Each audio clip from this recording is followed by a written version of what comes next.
All right, here we go. Hello and welcome. I am here with a friend I've made recently on YouTube. His name is Zig Zag. That's what he goes by on YouTube.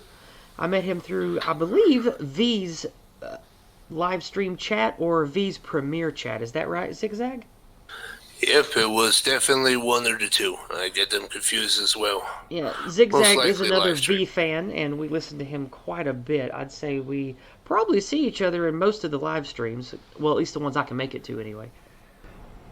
Yeah, I used to have a few Romanian friends on an old forum that's defunct now. So Oh, that's it's cool. cool to have someone see someone back there.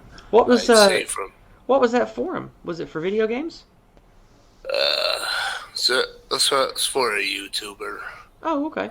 It's about it's gone now, I think. Well, the reason we're doing this So many hangout people are is gone. the reason we're Because doing this hangout today is because there's a lot of negativity and a lot of ugliness that we all get involved with, especially those of us that are YouTube junkies. And we thought it would be good to just sit and talk about things that make us happy. And we both love 40K and we both love video games, so we thought we would just do a hangout here and talk about video games and yeah, 40K as well. So, is there a topic on your mind that you want to get to first? Maybe yeah, something I've got some 40K related? ideas. Yeah. And an intersection between the games and the tabletop himself. Have you played Battlefleet Gothic 2? I It's have not, but please tell us all about it. there's quite a lot to tell, but the relevant part is that it made a big deal of this in its promotional material. It's the first game set after the fall of Cadia. Ooh. So, first game, and where the Cicatrix Maledictum splits the galaxy in two and stuff. But despite this, I've played through a couple of the campaigns, and there's one thing that's new that's lacking. Very specifically, Mm-hmm. Primaris Marines. There is not a single one in the whole game, as far as I can tell. What? Why? Because nobody likes those guys. Now, correct me if I'm wrong, but Primaris Marines are. I'm only a tabletop gamer, so Yeah. to me, that's a new thing. Are they new in the lore? They're new in the lore and on the tabletop too. Yeah. Because I just started seeing them in the recent edition Relatively. about a year ago, whenever I picked back up the new codexes and looked through them. And for those of you that like 40K and aren't intimately familiar, Primaris Marines are a gene seed upgrade to a normal Astartes, and I assume they are more closer in line to the Primarch of. Is that correct? Some semi theoretically, it's unclear. The Okay. story Well, like a lot of the is lore, it's pretty unclear. But well, basically, yes, they're a quote big bug unquote space marine.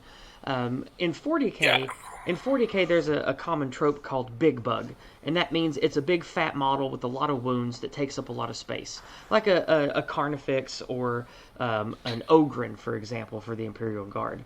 And now, quote big bug unquote models have become pretty popular in the last couple of editions of the tabletop 40K, and now the Space Marines have one. So basically, it's like a 15 to 20 foot tall Super Space Marine, and they're the Primus Marines. So now that we're so caught up on that, tell us about Battlefleet Gothic 2 and the tie-in there, right, or lack of one right, there, sure. actually. Lack of one. It's very conspicuous. I play another game that takes place after that. Warhammer 40K Mechanicus Hmm. also doesn't have any mention of them, and there are times where they really would fit being in there, considering their place in the lore, but just nobody likes them. And I should expand on why they're in a general sense, disliked from at least a fluff point of view. Please Uh, do, because I have th- my own dislike of them, but I'd like to hear yours first. so this being the fact that to use some What esoteric reference? Fabius Bio is crying in his room right now. It's quite sad. Mm-hmm.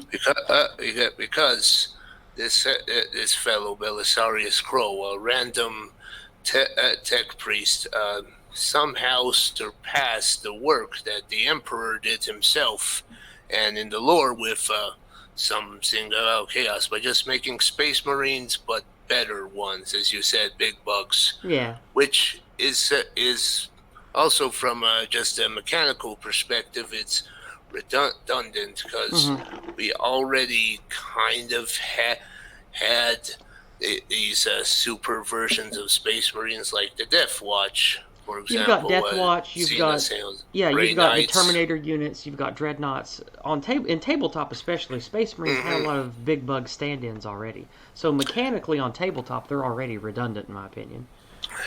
Yeah. Their stats were even fairly similar. So we don't. They're not very popular in tabletop. They're not very popular in the lore.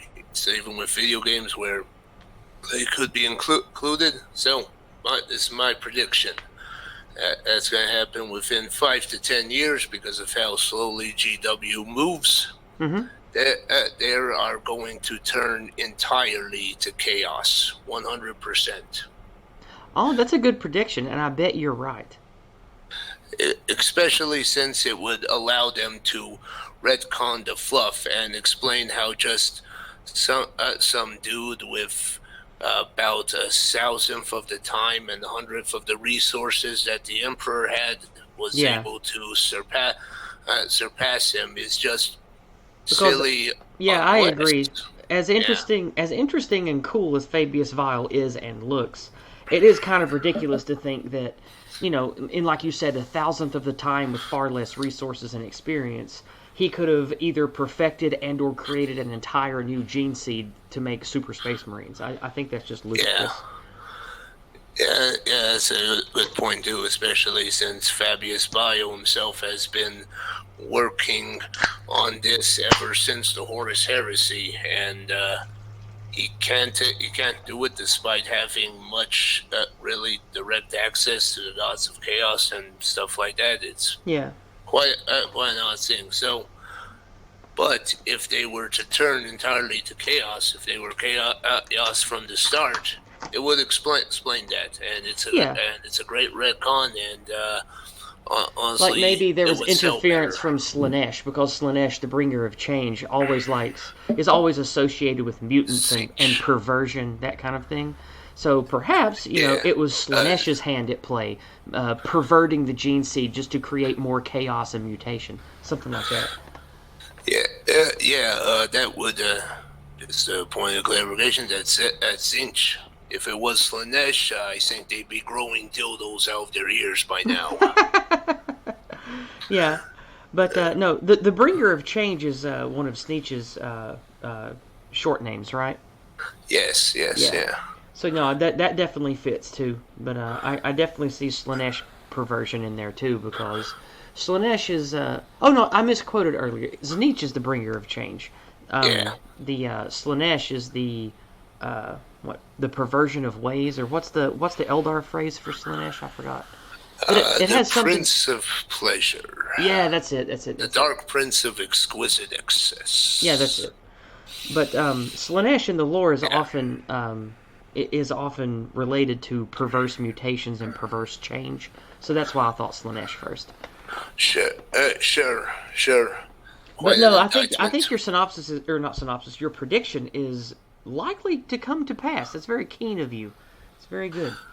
So, and there's one other thing I have that's somewhat related as a spin-off to this happening in the future. Because now with the new development of the fall of Cadia, the Imperium is divided into two, into the regular Imperium and the Dark Imperium. As emo as that sounds, it's appropriate because they can't see the light of the Astronomicon that allows them to guide their ships decently.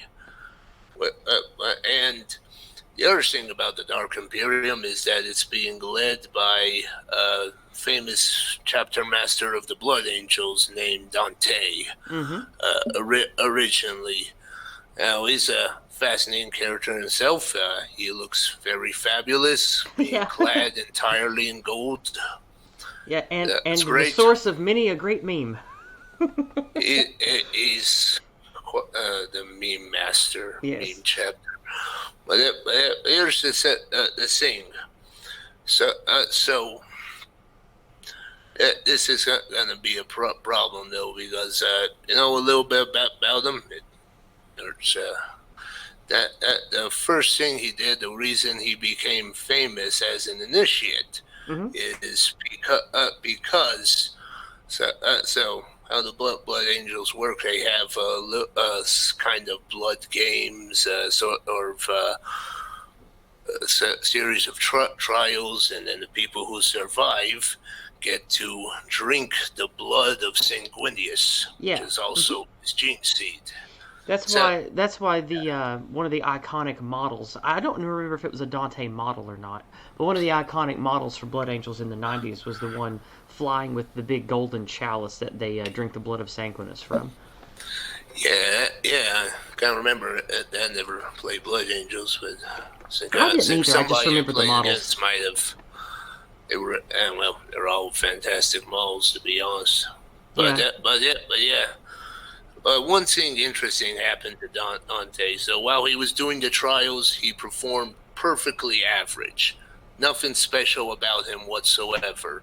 Interesting. But then he drinks the blood of Sanguinius, and he goes into, I forget if it was months or years long coma, where he does nothing but just lie awake and shout out the names of long forgotten Primarchs, demons. I remember reading that. I read that once. Yeah, that's interesting. Yeah. Now, frankly, if I was in the room, I would have put a bolt round through his head after about the first couple days. But so how does this part about Dante and the Blood Angels tie into what you were talking about with the Dark Imperium?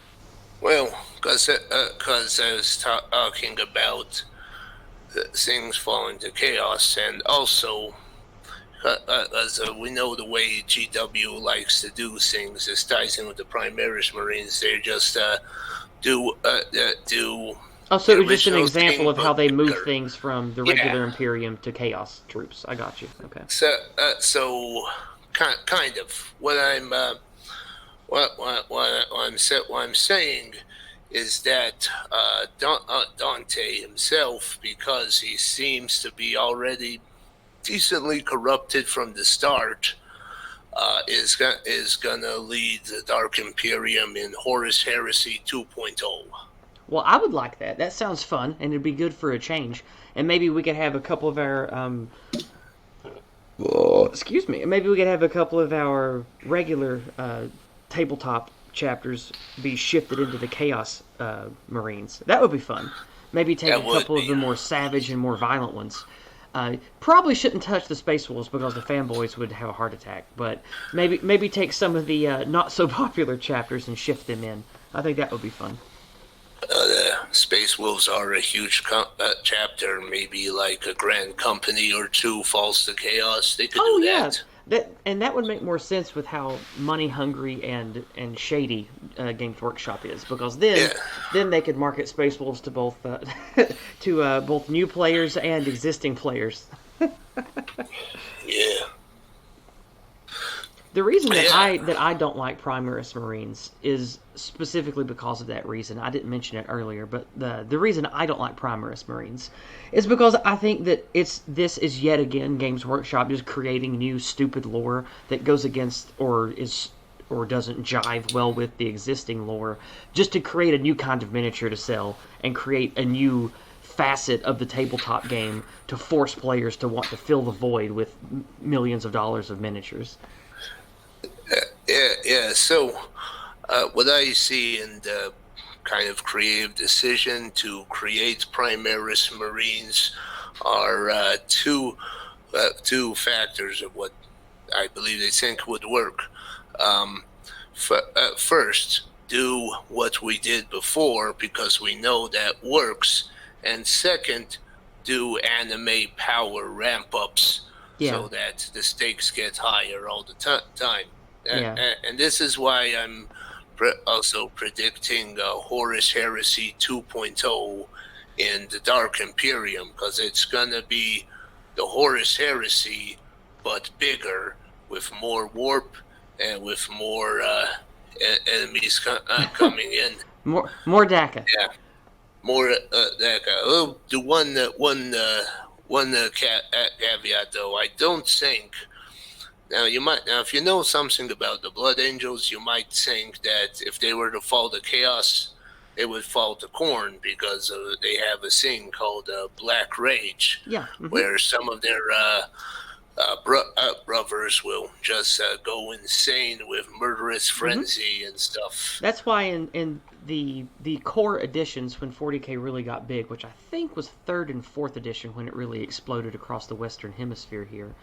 I should say in the Western Anglosphere, because it started in the UK. Regardless, I think in 3rd edition is when the Blood Angels got their extra movement, when the assault phase movement was the domineering force of the tabletop game, and that's when I think they called it Blood Angel Rage or Blood Angel Berserk movement or something. It's the thing that gave them all of the Space Marine troops in their codex either a bonus 6 or 12 inches on the closing in the assault phase. So basically, that edition, Blood Angels were bullshit, because you could just take nothing but regular Blood Angels troops, put them in rhinos, and your first turn, they just zoom 30 inches across the table and they're in melee with everything. And then they just win in the assault phase. It was kind of bullshit.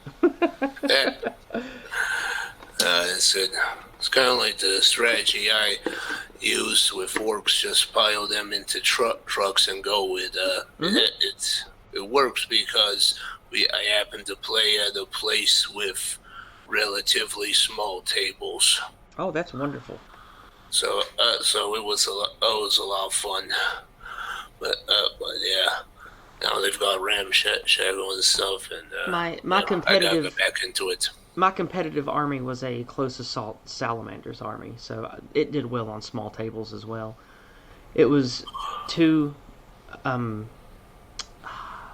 forget the specific configuration, but it was 2 dreadnoughts, a land raider with Heston and Terminators in it, and of course it was the Redeemer Land Raider with the big flamers on the sides. And then it was just 4 drop pods with Assault Marines and shit. And it was great. And I played it a lot. It was fun. Yeah, nice. Back to the thing I was saying earlier. One caveat with the Dark Imperium, they're going to fall, but I don't think they'll fall to Khorne. Rather, I think, and this is just a prediction based on what I think they do, they'll fall to Eunuch, the Eldar god of the dead that was recently created. So, I don't think they're going to fall directly to the Chaos Gods, because they've seen too much of that stuff. But with Primaris Marines going crazy, they might be like, well, we need a third option. Now, this is kind of a counter thing, because I figure Khorne would be too obvious. So yeah. I said, so this is what I'm thinking about that in regards to the future. The only reason I would think that it will be Khorne is because Eldar offshoot stuff and non-Imperium, non-Chaos things like orcs and Tau, they, while popular, they aren't the mainstay of the primary sales of the game. It's always Imperium stuff, and I think that with as much as they've put a lot of effort into really bulking up the Chaos Marine and the Chaos Demon codices in the last 5 or 6 years, giving them new models, giving them cool flyers, giving them much better demon models, that kind of thing. I think that from a business standpoint, they would not make the Blood Angels unaffiliated. They would make them directly Chaos influenced and probably put them under Khorne, because that would appeal, I think, to more people that are going to give them thousands of dollars for new miniatures. And so I know that's a very cynical answer, but that's why I think that they won't do something tertiary. They'll if they make them fall or change them, I think they'll put them directly under Khorne. Well, it's indeed possible. Well, I'm going back to the second principle I described earlier, anime ramp-ups. You gotta keep the power level rising. True. And so, because of all the weird schemes for gathering the dead and making it stronger of all the ones they gather, he has put upwards potential, but the Chaos Gods are kind of already... The only way they can really gain more influence is by having more warp tears, and they've already kind of done that. Yeah. So that's so like you said earlier, the thought. inevitable ramp up there is going to be Horus Heresy 2.0 when you have more Imperium loyal factions breaking away and fighting against them. And I mean the 3 series like the Gathering Storm and the Fall of Cadia, as far as the books, they were all about in it the new Elder God of the Dead, that and Robert Gurleyman and whatever. I don't follow any of the novels or expanded lore. Is this just from current codexes? This lore? There's some novels called the Gathering Storm series and the Fall of Cadia. It's basically the series that they put out that gave the lore for the transition between before and after the Fall of Cadia, the story of how all that happened and everything. So fairly significant from that kind of perspective. Yeah. But yeah, that's what they're all about, so yeah. I like 40k lore. There's just too much of it to keep up with. I really like Arch Warhammer's channel. I'm assuming that you like him too? Yeah. And I try to listen to his lore, but he makes so much content, I can't keep up with all of it.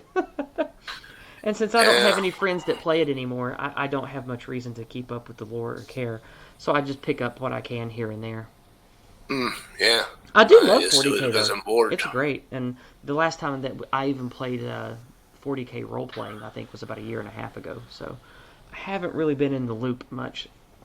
That's cool. I've never gone into a 40k role-playing game, but I played a lot of video games, at least almost all of them.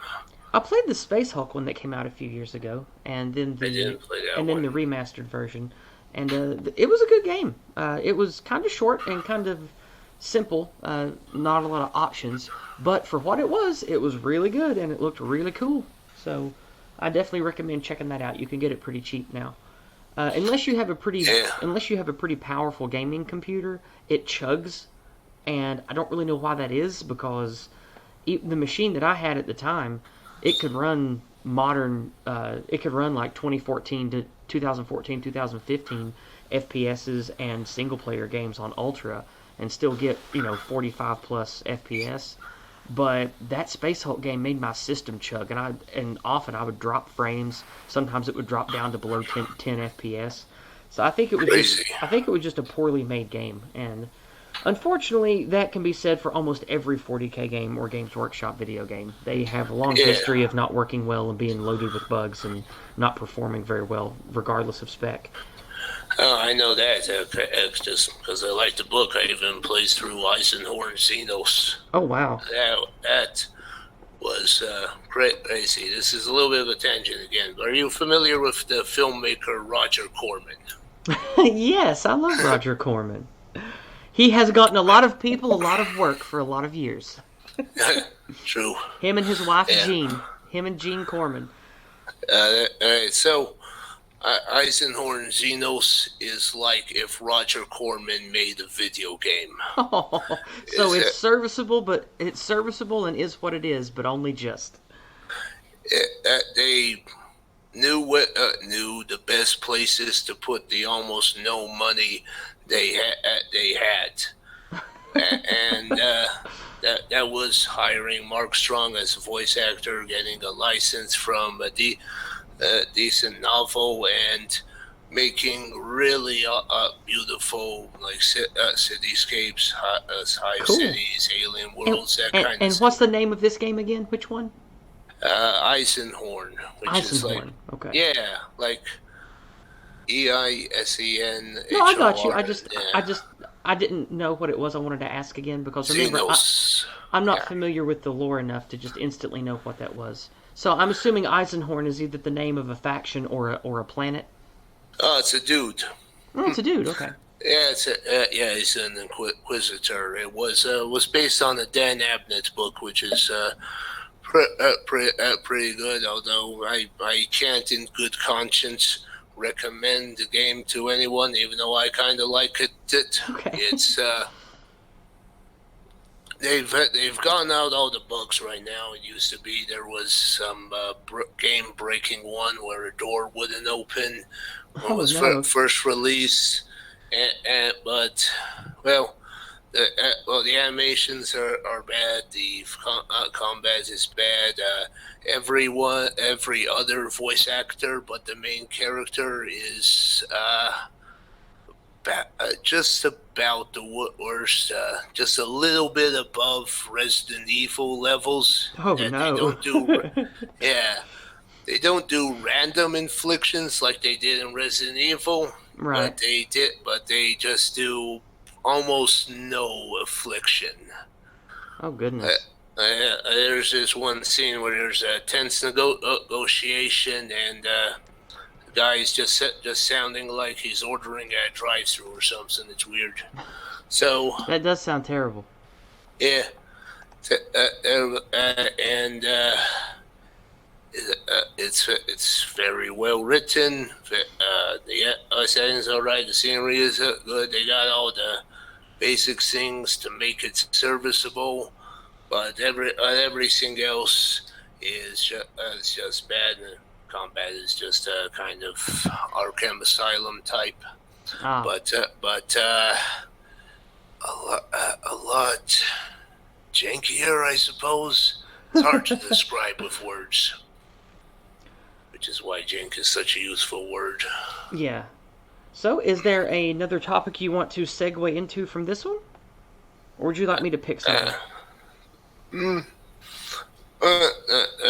There's only, not really, except for one thing that's a tangent, but something I want to discuss since a little bit before the show we were talking a little about D&D. All right. And got me thinking a bit about the alignment axes and how that's expressed. Most all fiction that's ever been made is about a conflict between good versus evil.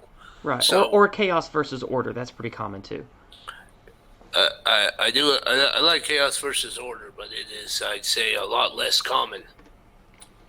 Even though, which is something I appreciate about 40K, since it's one of the ones where law and chaos, well, in this case, literally chaos, are in direct opposition to each other, and that's the main conflict we're caring about, where good versus evil is kind of secondary. True. The 40K is good for that because, sort of, in a way, everyone is a bad guy, and every decision is morally gray. That's one of the things I like a lot about the setting. It's very dark and very, very human in a way. I like it. There is coined the phrase "grim darkness," but I'd say more grim grayness, because it seems to lack the complete shade of black too. Like, for example, even the Tyranids, giant space bugs who eat everything. Surely there's no more thing you could say in their defense ethically, except that they're hungry. They're doing this for their own survival. They're incapable of surviving in a different fashion. Right. So to call them or evil is the same. I mean, hell, as humans are eating billions of cows every so and then. Right, yeah. For Yeah. people that actually read the lore, the Tyranids, even gene stealers that pervert and lie and manipulate and stuff to stage the grounds for invasion, they're just doing it as a function of biological survival, no different than like your metaphor, raising and eating cattle. Yeah, I think gene stealers are even more so. I'm not sure if this is 100% canon or not, but I remember reading about a few blurbs about how like they believe in the tenets of their cults literally, like they think their great thing will come down from the sky and send them all into heaven, that they're actually being tricked by the hive mind itself into thinking they're doing something else. That's quite possible. Tyranids have Yeah. always been one of my favorite army books ever since the 90s because I've always liked Xeno stuff. And in edition to edition, of course, the fluff changes a lot. But I know that at least in a few of the previous editions that I've read, the way that gene stealers work, it's through echoes. Because oftentimes gene stealers, they will be sent ahead somehow. Don't ask me how it works because gene stealers don't have warp drive. But somehow, gene stealers will be activated. And they only get their orders or operate through dreamlike echoes from the psionic hive minds of the fleets, and they literally are like crazy end of days cult leaders and stuff because that's how they interpret those things. And oftentimes they think that the mutations are gifts of the dark gods or whatever. Yeah. So that's the thing. Yeah, you can make the same kind of argument for the simple morality of self-preservation in regards to chaos itself. That's one of the reasons that I did like Tyranids, because they have a slight bit of Cthulhu fluff there, because they sort of represent the unknowable inhuman hunger that lurks in the darkness of the galaxy or the universe, ready to eat humanity. So I like that part. I like that aspect of them too in the fiction. I mean, there's no actual Cthulhu stuff in 40K. That's just my own mind painting stuff in there. But that's one of the reasons I've always liked Tyranids, is because they remind me of that kind of thing. Yeah, I get that. I also happen to think they're beautiful. I really love a lot of the Tyranid models, especially the newer ones. The new Carnifexes are just awesome. I love they're so big and they look badass. I love them. Nice. I haven't seen them. But yeah. Well, when I say new, I mean in the modern era, because remember I've been playing like 25 years. I mean right. the Carnifex models, the big plastic ones that came out maybe 8 years ago, maybe, I don't know. But the modern era Carnifex models, they look amazing. Yeah, ones were all big and bulbous. If I remember correctly, maybe not. The old Carnifexes were kind of weird or skinny or something. No, the old Carnifexes were just kind of fat, ugly blobs that looked stupid. And then the second model that they got wasn't much of an upgrade. And in the either late 90s or early aughts, they got a fairly good one, but it was made of pewter. It was before they went to using all resin for the models. So it looked a lot better, but it sucked because since it was made of pewter, it weighed like 5 pounds because it was so big. Maybe not 5 pounds. That's me exaggerating, of course. But it was big and heavy. And if you got an army of them, but yeah, all sorts. Games Workshop, I suppose, eventually realized that bone does a better job at armoring you than fat. Yes. The thing I love a lot about the Tyranid army is I really love bright colors, like on tropical fish and tropical birds, or those beautiful spiders that you see in the jungle that have those crazy multicolored shell-like backs on them. And the Tyranids that I painted long ago, I would have each squad or each type its own bright, almost tropical fish color scheme. So I got to use the whole color palette of all the Games Workshop paints I had. and they just look like on the table they look like different schools of tropical fish or birds, and I thought that looked really cool. Because I love colors. Invading the flower planet, yeah. Yeah. I know technically you're not supposed to do that because, each hive fleet is supposed to have its own color strain or whatever, but I didn't care about that. Because, when you play tabletop, the lore doesn't really matter much. It's just you playing with your friends, so. Yeah. Whatever, but it's, that kind of normal Tyranid colors are also kind of silly, considering none of them are in camo. They're all bright purples and pinks and light blues and stuff. They look, yeah. I mean, I guess that's kind of the Tyranid strategy. We'll just rush them all headlong with all of us at once and whatever.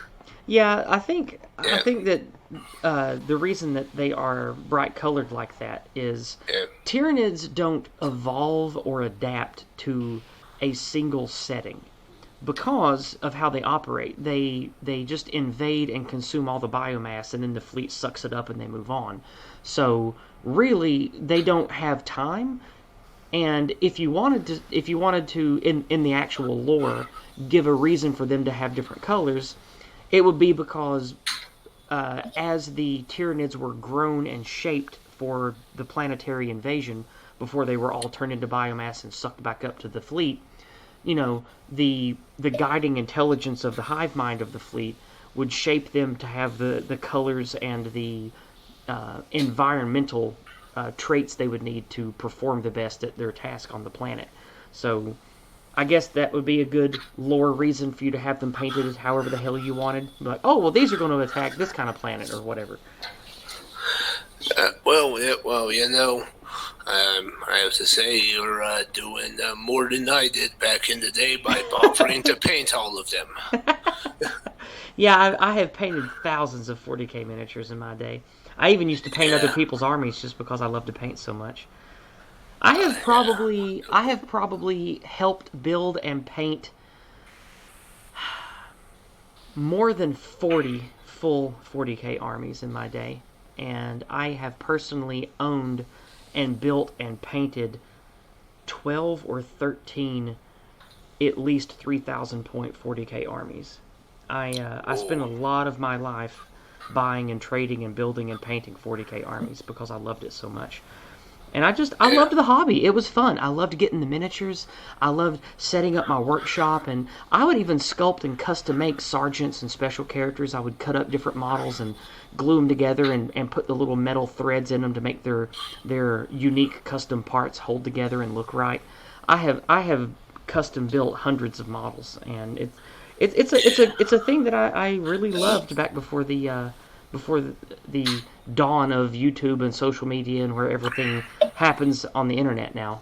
But between like 1992 and 2005, I probably spent the bulk of my years doing 40K game related stuff. I was doing a lot of that too in the early aughts, and a lot of the same things, custom building, especially played Orcs back in 4th edition, and that was amazing because like half the vehicles didn't even have models that were sold for them. So you just got to build your own. My friend Johnny liked Orcs a lot too, and we never got to build all that we wanted because it's so much work. But we often talked about building a what are they called, the boys that hang on the lightly armored moving truck? What are they called? War boys, truck boys? What are they called? Well, once they're just, I don't know, they're just boys in the truck. Like, is it just boys? That's all you call them? At least in 4th edition, that was all you called like what boys in the truck. Okay. But I said they probably had a name earlier. Because I was never an Orc player, so I wasn't intimately familiar with the actual troop choice breakdown in the codexes. I just knew that they called different ones boys, different kinds of boys. Yeah, exactly. But regardless, we always wanted to build an all-truck army and have all kinds of crazy-looking machines and stuff, but it's so much work and it was so much tedium, we never got around to building it, sadly. Mm-hmm. So, true. Well, yeah, I was trying to build up for a while, build an all battle wagon army. Oh, that would have been awesome. So that took a lot. Because Yeah, battle do wagons, that. they were the higher armor value one, right? They were like the armor 12 or 13 ones, the heavier ones. Yeah. Yeah. Yeah. Well, when I played, it was 14 in the front. They were doing pretty good. They were just like Orc Land Raiders, but with also steamrollers with spikes attached to them, attached to their front. Yeah, I remember the old heavy pewter models for those. Models have gotten a lot bigger over the years. Everything used to be small. Yeah, yeah. Oh, do you keep up with the edition rules, by the way?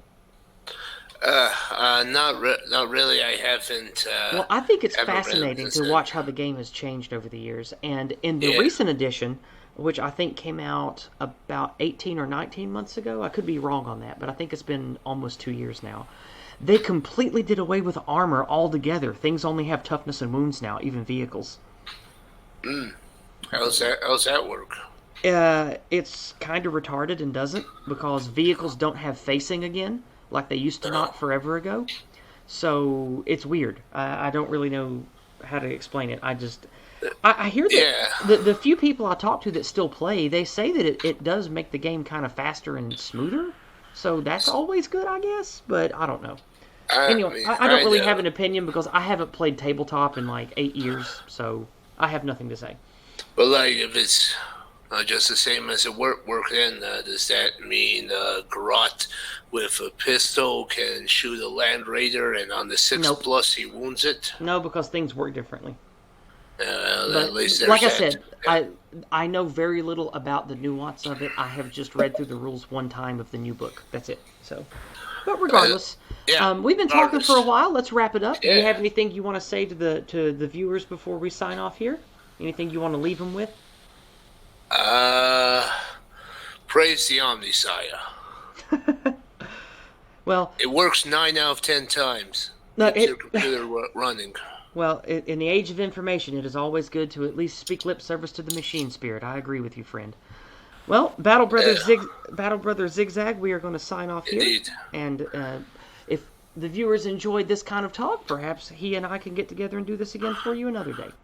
Until then, take care, and we'll see you next time. Bye-bye.